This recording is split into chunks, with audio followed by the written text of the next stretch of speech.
اور اب حضرت مفتی ریاض احمد صاحب حافظہ اللہ ہمارے بڑے خوبصورت ساتھی ہیں، ہماری المجلس الفقی کے رئیس الدالفتہ ہیں، جامعہ تعلیم قرآن راولپنڈی کے استاد حدیث بھی ہیں، اور فتوے کے اندر الحمدللہ کافی مسائل میں ہم بھی ان سے رجوع کرتے ہیں، کیونکہ انہیں کافی سارے موضوعات پہ کچھ کتابیں لکھی ہے۔ تو جو آدمی کسی موضوع پہ کتاب لکھتا ہے تو اس کے تقریباً تمام جوانب پہ ان کی جو نظر ہوتی ہے۔ تو مفتی صاحب کو اللہ تعالیٰ بڑے خوبیوں سے نوازا ہے، تشریف لاتے ہیں اور اپنے موضوع کا تعارف بھی کرائیں گے اور گفتگو بھی فرمائیں گے انشاءاللہ۔ کافی قیمتی نکات ہوں گی، آپ نوٹ کریں گے۔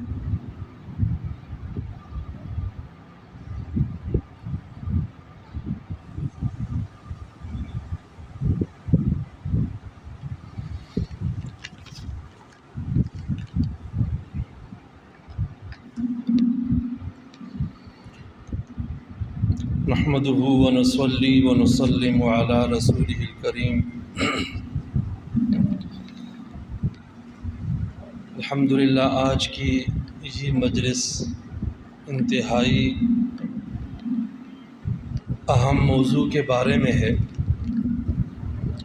طلاق کی اقسام، رجعی، بائن، کنائی، صریح، لحوق، عدمی لحوق، یہ انتہائی اہم مسئلہ ہے۔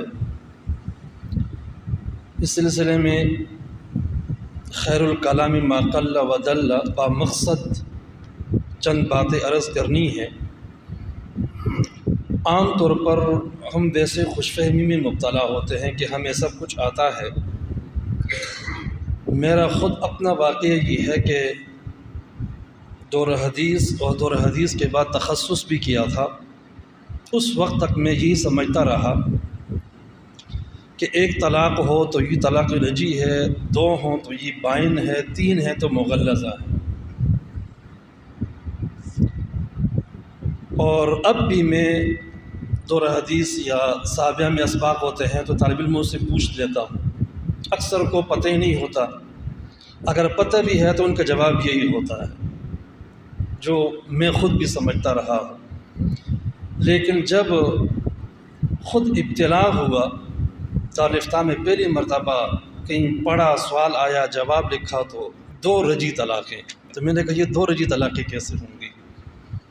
تو بعد میں معلوم ہوا کہ بائن اور رجعی کا تعلق تعداد سے نہیں ہے، بلکہ اس کا تعلق تو الفاظ کی شدت اور خفت سے ہے۔ الفاظ اگر شدید ہوں تو بائن ہے، خفیف ہوں تو یہ رجعی ہے، تعداد سے کوئی تعلق نہیں ہے۔ تو یہ باتیں آہستہ آہستہ پھر بعد میں سمجھ میں آتی ہیں۔ اس سلسلے میں تمرین کی سخت ضرورت ہوتی ہے۔ تو یہ انتہائی اہم موضوع ہے۔ میرے ذمے تو یہی رجعی، بائن، کنائی اور خاص طور پر لحوق اور عدمی لحوق کے بارے میں کہا گیا تھا کہ اس بارے میں کچھ گزارشات پیش کروں۔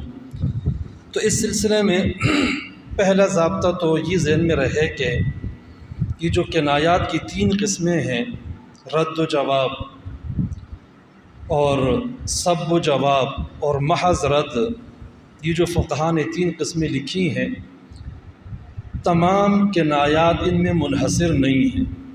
کنایات کی اور بھی بہت ساری قسمیں ہیں جو ان 3 اقسام سے خارج ہیں، اور ان کے بارے میں ضابطہ یہی ہے کہ وہاں پہ نیت کا اعتبار ہوتا ہے۔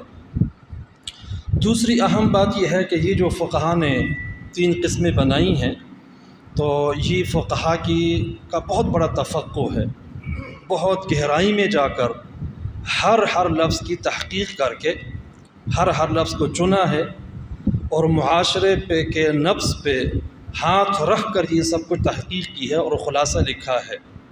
یہ بہت ہی بنیادی اور گہری باتیں ہیں۔ تیسری اہم بات کہ جو کنائی ہیں، ان میں اصل اصول یہ ہے کہ نیت یہ ضروری ہے، اور یہ جو احوال ثلاثہ ہیں، حالت رضا، غضب اور مذاکرہ طلاق، جہاں غضب اور مذاکرہ طلاق کو جہاں کہا جاتا ہے کہ یہاں نیت کی ضرورت نہیں ہے، اصل بات یہ ہے کہ تمام کنایات میں نیت ضروری ہے۔ یہ جو 3 احوال ہیں یا 2 احوال ہیں، یہ نیت کے قائم مقام ہیں۔ یہاں پہ ایک قرینہ ہے، قرینہ ہم اس کو کہہ سکیں گے۔ چنانچہ شریعت کا اصول یہ ہے، اب کنایات میں نیت کا ہونا تو ضروری ہے، لیکن نیت امر باطن ہے، امر مبطن ہے، اس کا تعلق انسان کے اپنے ذہن اور دل سے ہے۔ اس نے نیت کی ہے یا نہیں کی ہے یہ معلوم کرنا مشکل ہے، ہم تو ظاہری طور پر نہیں معلوم کر سکتے۔ لہٰذا ایسی صورت میں شریعت نے ظاہر کو اس باطن کے قائم مقام قرار دیا ہے، جیسے کہ آپ حضرات اچھی طرح جانتے ہیں کہ مشقت اصل میں قصر کے لیے سبب ہے، لیکن مشقت ہے یا نہیں یہ معلوم کرنا مشکل ہے، معیار بھی اس کے لیے خاص متعین نہیں ہے۔ اس لیے نفس سفر کو جو ظاہر ہے اس کے قائم مقام قرار دیا ہے۔ تو یہاں پر بھی اصل تو نیت ہی ہے، لیکن مذاکرہ، طلاق، غضب وغیرہ ان کو نیت کے قائم مقام قرار دیا گیا ہے۔ یہ خود دلالت نہیں ہے، بلکہ نیت کے لیے قسم کا قرینہ ہے۔ چوتھی اہم بات، یہ جو صریح اور کنایہ الفاظ ہیں ان کا تعلق عرف سے ہے۔ ہو سکتا ہے کہ ایک عرف میں لفظ کنائی ہو، دوسری جگہ صریح ہو، یہ واضح سی بات ہے، اس میں تفصیل کرنے کی ضرورت نہیں ہے۔ کچھ الفاظ فقہا نے لکھے ہیں جو کہ ان کو کنائی قرار دیا ہے، لیکن ہمارے عرف میں وہ صریح بن چکے ہیں۔ 4 الفاظ پہ تقریباً اتفاق ہے۔ ایک ہے حرام، نمبر 2 فارغ، تو مجھ پر حرام ہے، میں نے تمہیں فارغ کر دیا۔ بالاتفاق یہ صریح بائن ہے۔ اب فارغ کے بارے میں تھوڑا سا وہ کہتے ہیں کہ عند القرینہ، لیکن تقریباً یہ بالاتفاق بائن بھی ہیں اور صریح بھی ہیں۔ نمبر 3 آزاد کا لفظ، اس پہ اتفاق ہے کہ اب یہ صریح ہے ہمارے عرف میں، البتہ صریح ہو کر پھر یہ جو ہے وہ رجعی ہے یا بائن ہے، تو اس میں ہمارے فتاوی کا اختلاف ہے، بعض نے رجعی قرار دیا ہے اور بعض نے بائن قرار دیا ہے۔ لحوق اور عدم لحوق کے مسئلے میں یہاں فرق آ جاتا ہے۔ نمبر 4 چھوڑ دیا کا لفظ، میں نے تمہیں چھوڑ دیا، یہ بالاتفاق اب صریح ہے اور صریح رجعی ہے، تو گویا کہ 4 الفاظ پہ اتفاق ہو گیا کہ یہ صریح ہے، اور 3 پہ اتفاق ہے جن میں سے حرام اور فارغ۔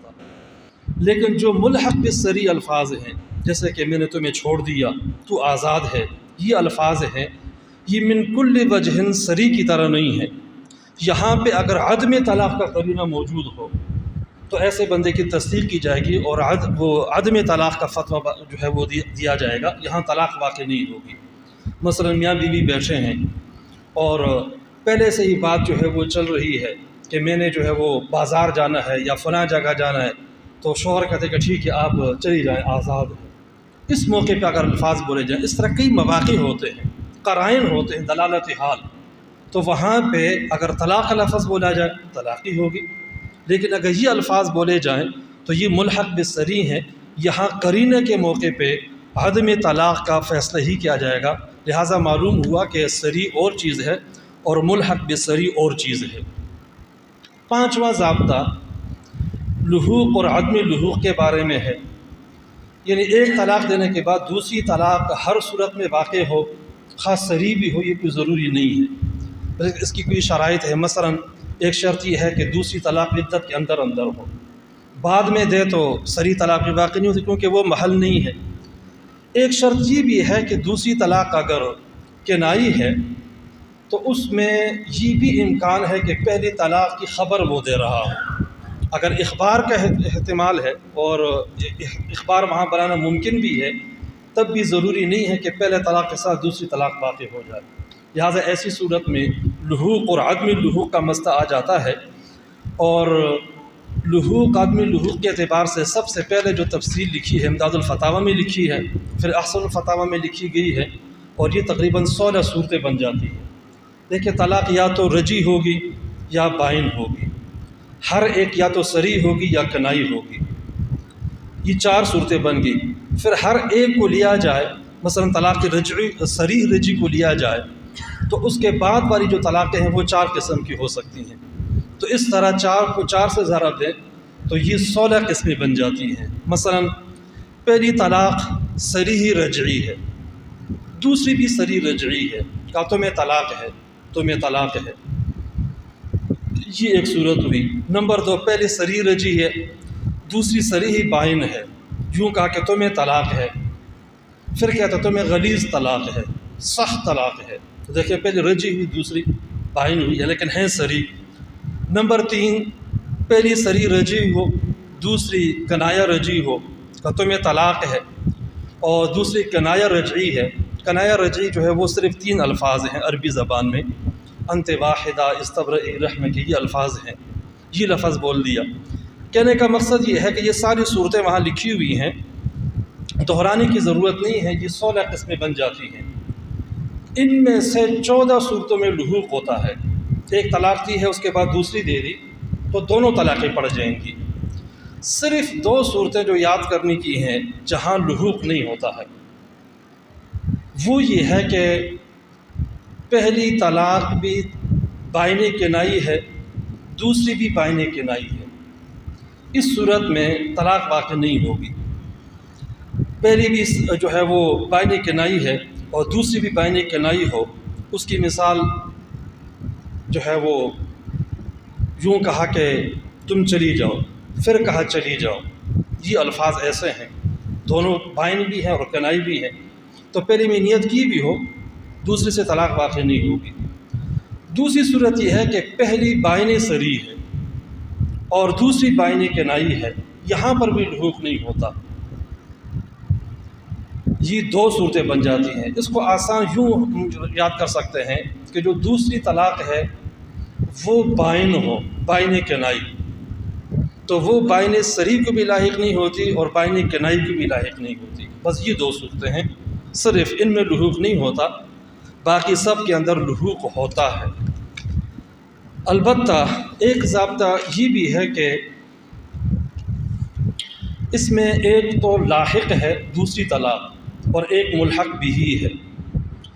تو یہ پہلے عرض کیا کہ بائن اور صریح اور کنائی کا تعلق عرف اور معاشرے سے ہے، تو اس صورت میں ہم جو کہہ رہے ہیں کہ بائن کنائی کو لاحق نہیں ہوتی، وہ جو بائن کنائی ہو سکتا ہے کہ پہلے بائن کنائی ہو اب صریح بن گئی ہو۔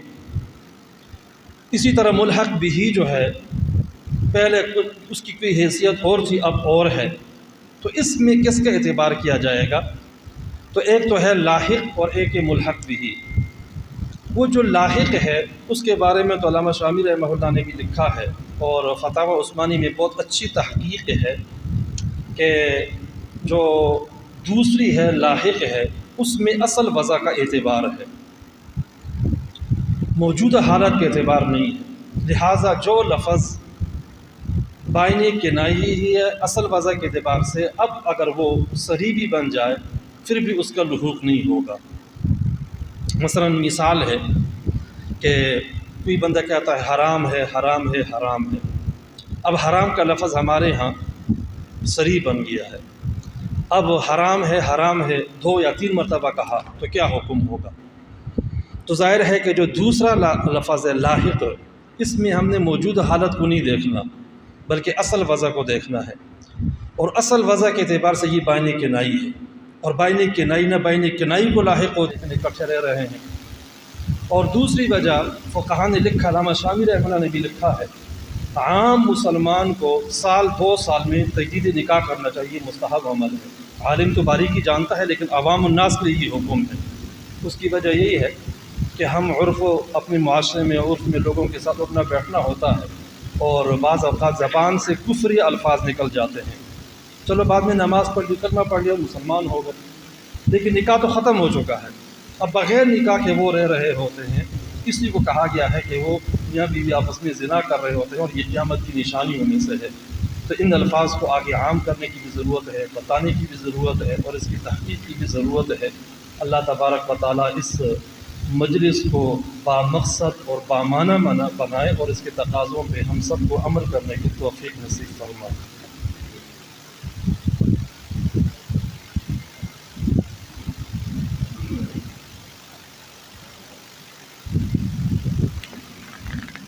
ہماری کل مجلس الفقی کا اجلاس تھا، اس میں حضرت مفتی صاحب نے، مفتی اعظم صاحب حافظ اللہ نے اس طرح کی باتیں کی جس طرح کی ابھی ارشاد فرما رہے تھے. تو اس وقت میں نے کہا مفتی صاحب کہ مستقل مجلس اس پہ رکھنی چاہیے.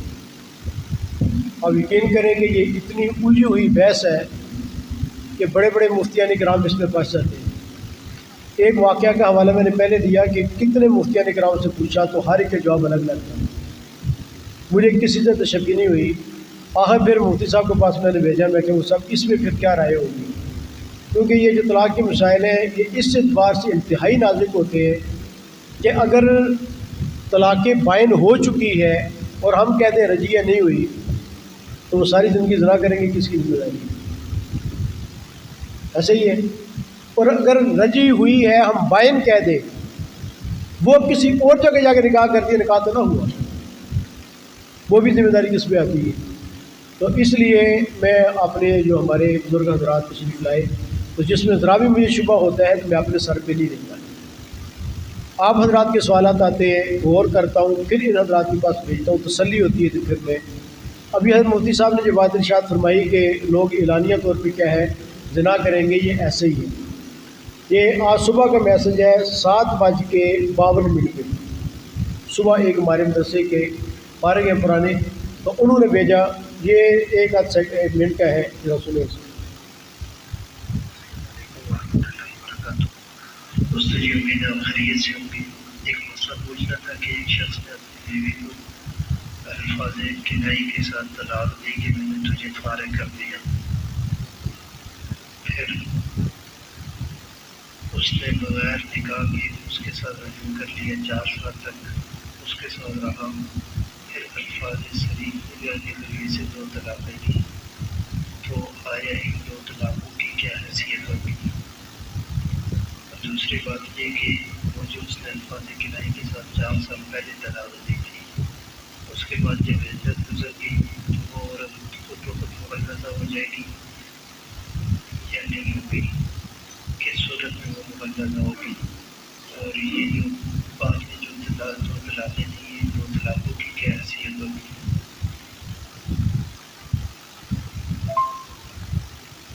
آج صبح کا میسج ہے جو صبح شاید میں نے موبائل صبح کھولا تو اس وقت تقریباً 8 بجے کا صبح کا موبائل، یعنی فارغ کہہ کے لفظ استعمال کرنے کے بعد 4 سال تک بیوی رکھی رہی. اور کیا کہ میں نے رجوع کر لی ہے، میں نے رجوع کر لی ہے 4 سال کے بعد. ابھی جب دوبارہ طلاقیں دی ہیں 2 رجی، تو آپ پوچھ رہے ہیں کہ مطلب طلاق ہوئی ہے یہ نہیں ہوئی. تو 4 سال کے مطلب ہے کہ ہمارے پاس ساتھی جو ہے نا وہ غصے میں آ کے کہتے ہیں 4 سال میری ماں رکھی ہے تو ادھر پھر کئی فیصلہ جب غصے میں آتے ہیں کہتے ہیں 4 سال تو لگا ہے، اس وقت تو مسئلہ نہیں پوچھا، پر ابھی ذرا ماں ہی ہوئی نا، پھر جب طلاق دے دی فارغ کر دی زنا ہی ہوا. تو اب یہ حالت ہے کہ طلاق دیتے ہیں اور بعض دفعہ یقین کریں کہ واللہ ہمیں دکھ اس بات کا ہوتا ہے کہ یہ نئے نئے مفتی آتے ہیں نا وہ پرانے کو سمجھتے کچھ نہیں ہے، وہ پرانے کو کچھ نہیں سمجھتے، ایسی فوج شغلات کرتے ہیں کہ علامان علافی.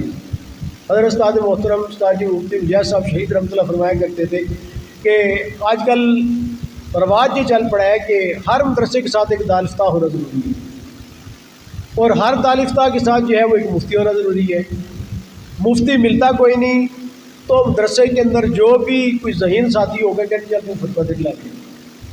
اور اگر استاد کے یہ الفاظ ہے کہ ایسے ایسی فوج اغلاط کرتے کہ علامہ علافی، ٹھیک ہے، تو یہ انتہائی نازک کام تھا. اور یہ جو حضرات نے باتیں ارشاد فرمائی ہیں میرے ذہن میں یہی خلش تھی. میں تو بار بار کہتا تھا کہ اس پہ میٹنگ رکھنی ہے، تو واقعہ یہ پہلی بائن ہو، پھر دوسری رجی ہو، پہلی رجی ہو، دوسری بائن ہو، پھر ملحقی والی، یہ بڑی مشکل بحث تھی. اور اللہ تعالیٰ نے جزائے خیر دے، بڑا فتح مار کام تھا جو انہوں نے مفتی صاحب نے کیا ہے. انشاءاللہ العزیز ہماری خواہش ہے کہ ان کو ہم کتابی شکل میں بھی جو ہے وہ شائع کرنے کا ہمارا پروگرام ہے. اللہ تعالیٰ توفیق دے.